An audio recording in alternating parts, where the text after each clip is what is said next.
today what we're going to do, we're going to hopefully get me a tattoo. Yeah. And then film some cool stuff. Yeah. Awesome. Hit the lens.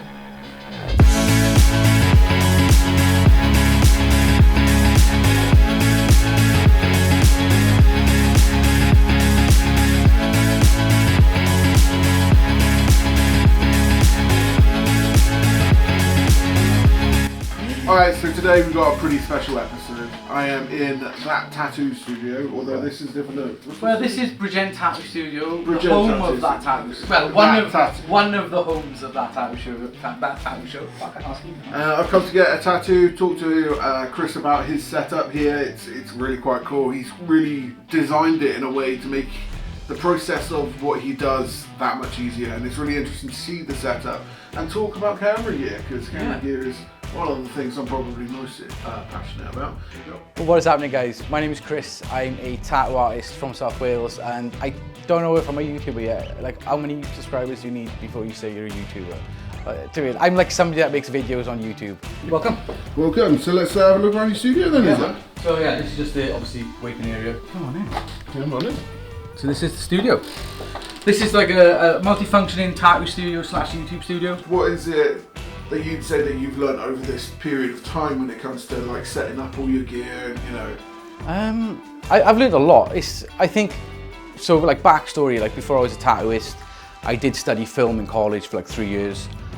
But the gap between studying that and getting back into making film, or just filming in general, was so vast that I've had to like relearn everything. So over the past, say, 3 years, everything's been learned from scratch, whether it's using new editing software, getting used to using all the new cameras that are out, kind of like brushing up on my knowledge when it comes to like lighting. I'm still not there. I still think I'm continually progressing, learning every day. But yeah, I think over the past few years, it's been learning everything from scratch. So this is where we film the podcast and unboxings and so on. Tattoo areas over here.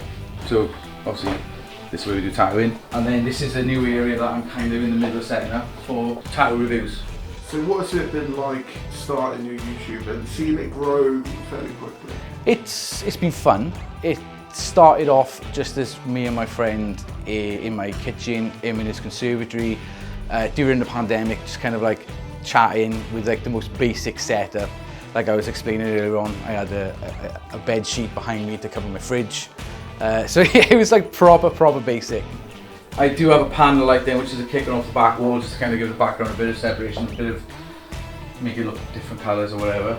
But in this area, I just have a A7S III on Benro tripod with the Sony top handle mic from the FX30. But to see it go from that, like if you look at some of our earlier videos, you know, and to what we've got now, I'm not going to say it's professional by any means, but the difference in quality on like video, audio, everything is just, it's jumped up, and we just keep trying to push. So it's really cool. Like we discussed it the other day, it's our 3rd year kind of birthday for the channel, and just kind of like looking at how far we've come in that 3-year period.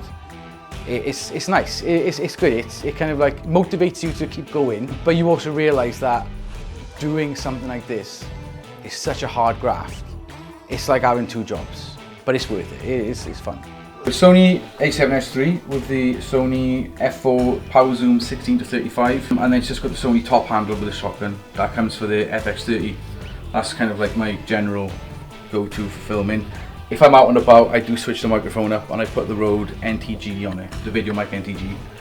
But I'm trying to use this a little bit more, to be fair. So that's like one of the setups. If I'm in the studio, my top down stuff, I use that, which is the FX30. Because that's the thing that I would say as well to kind of touch on, is like a lot of creatives, I think, you know, I think they can do it all of themselves, by themselves, quite a bit to be fair, but like when you actually start building a team of people that are reliable, the collaboration that you ended up forming with your friend when you started doing the YouTube, you know, has only made you stronger in that respect. Oh, most definitely. It's like even now, like I said earlier on, I've gone through a bit of a trying period in my life where my mum's ended up getting cancer. So I haven't been as on it as I normally am when it comes to filming videos and so on. So having that team has meant that where I've not been able to do stuff, he's picked up the slack, and I'm massively appreciative of that. And I think if it was just me on my own, then I probably wouldn't have made any content for about 4 months, 5 months. So having a team of people, it definitely works. Doing it on your own, doing it solo, only works for a certain amount of time, because it stops becoming a hobby and it starts becoming more like a job. Depending on what I'm doing, I have a different lens, so I've got a nice little selection of lenses. But yeah, that's what I use. I don't really bother putting a microphone on that, just because. Yeah, no, fair enough. What lenses do you have? I've got the Sony 50mm f1.8, Samyang 24 2.8. I got this, which is salvaged off one of my dad's old cameras, so this lens is older than me. Yeah, vintage lenses are pretty good, pretty much across the board, aren't they, really? Oh, You've got a nice cheap option for just shooting in general, really. It's just nice. Do you know where it's nice is that my dad used to be into photography when I was a kid, and I think that's where I got my first kind of introduction to it. And it's nice to be able to take something that my dad was using, in the 80s and the 90s, and be able to still use it with modern technology. And I think the footage that you get from this lens is so nice and creamy, and I like using lenses that are sharp, but it's just something nice and warm about a vintage lens. It just gives stuff more character. So it's that with an ND filter on it. One of the things that we're trying to do is we're trying to build up our own community within the tattoo industry. And once we get it to a certain point, it's you've got the reviews, which get the numbers in, they get the views and stuff like that.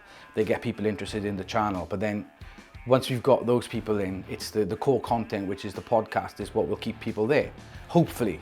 And then with that, we want to try and educate the tattoo industry. So I'm currently going through training on infection control. So then I know that the information that I give out is as close to accurate as possible. It's been 3 years since you started, but in that 3 years, if you think back to it, COVID started 3 years ago, 2020. Yeah, we started in the lockdown. I think for many people, and this is something that would be interesting to touch on, is COVID changed everything. It made people reaffirm kind of what's most important to them and kind of what they want to do in the future. So something on that maybe. I think, well, for me, when it comes to COVID, and I think this happened with a lot of people, it affected their mental health. And what I liked about the podcast is that it helped me with my mental health. It helped my friend with his mental health, because we were kept busy. When you sit in your house and you've been told that you can't do your job anymore, and you don't know when you're going to be able to do your job, it's you end up sitting there drinking. So we done this to keep ourselves busy. And what we found is that people that were watching it were telling us that it helped them with their mental health. So moving forward as a channel, doing it keeps you grounded. For me especially, I think with what I've gone through with my mum, having the podcast is what's kept me grounded, because I need routine. So having the routine of doing that once a week, it just takes everything away.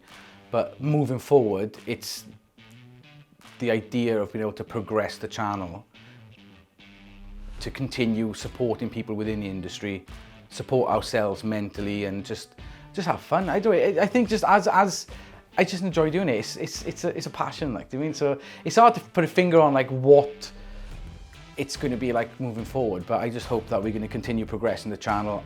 Ideally, traveling the world would be cool. Going to tattoo conventions, reviewing conventions, and just getting people on the channel that can help push education further in tattooing.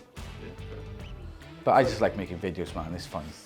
What's the big beefy boy in the corner? Oh, this is my favourite lens of all time. This is the Sony. It's the 28 to 135 power zoom lens, which is my introduction to Camera Centre UK was through a friend and client of mine. I started tattooing one of my friends, and I was telling him about starting up a YouTube channel. He introduced me to Bill at Camera Centre UK, and I've got to say, I just went down there, told him what I wanted, and the service, or the level of service that you get from Camera Centre UK is so much better than any other company that I've gone to. You can go to Curry's, you can go to all places like that, and you've got uneducated people, they're just salespeople. When you go to somewhere like Camera Centre UK, And this is, again, I refer a lot of my clients that do that. They're professionally trained in how to use the gear that they're selling. So I know that I can go in there, tell them what I want, what I'm going to use it for, and they're going to give me what I need. And the other side of that as well is, if it's not what I need, I can go back and they can help me even more. Like, it's a completely different level of service. Like a great example is like one of my clients, he does online fitness. And so I said, look, go down, speak to Bill. Like, Bill's the go-to guy for me. He just know, I like Bill. I said, go down there, speak to Bill, tell him Chris sent you and he'll look after you. And when I spoke to Nick recently, he actually said, like, Camera Centre UK, they advised him on all the lights. They actually went to his home where his studio was set up, set everything up for him. And I think he had an issue with the camera and he went straight back and they're like, well, try this, try that. But you won't get that level of service from anywhere else. Do you mean? And so it's that, and I think that's, you can't buy that. A spur of the moment idea, I came down, I knocked the wall through, and then I realised I needed help. So then I got some guys in, and we've almost finished. We've still got to finish the ceiling, stain the wood.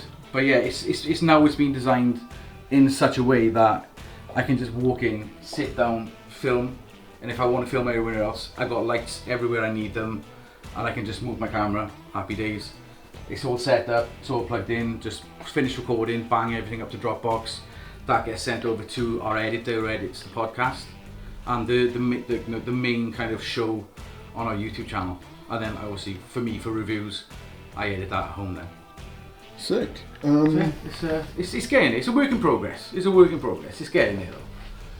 I think the way everything's gone in the last few years, it's with social media, it's a lot more video centric.